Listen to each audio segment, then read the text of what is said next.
Further north, Atlantic Beach has struggled to recover from Florence, and now they're doing everything they can to protect what's been rebuilt since then. Our meteorologist John Ahrens is live there tonight with what they're expecting and how they're preparing. John?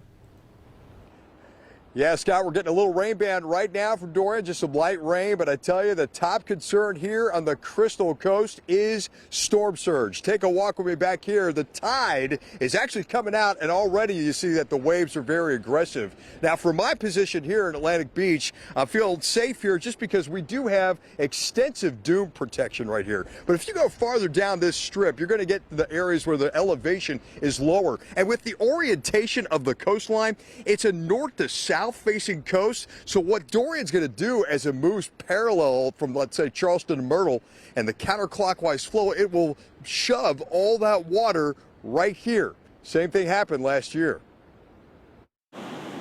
It's still not safe to walk on the landmark Atlantic Beach Pier.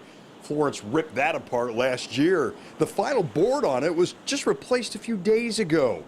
Nearby, the Doubletree Hotel sits empty, as it has all year. There's still homes, people around town who are less fortunate, don't have as much money, and they're still suffering. They're still not in their houses waiting on lists for contractors. It's been tough to get it back put all together, and it's not completely put back together, and now we're getting ready to hit another one. That's a tough pill to swallow.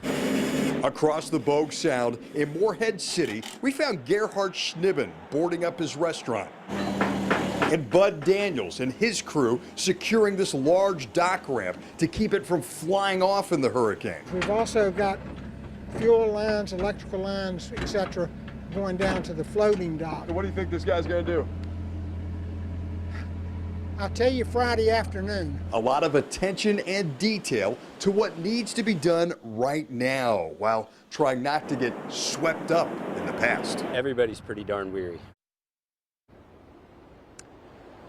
Coming up at 6 o'clock, you will hear from the Beaufort, North Carolina fire chief, who just so happens to have worked for the Charlotte Fire Department for 20 years as battalion chief. The unique role the Queen City is going to be playing in hurricane relief, coming up at 6. Scott? Yeah, they're going to need some help there for sure, John, with the recovery. Thank you very much.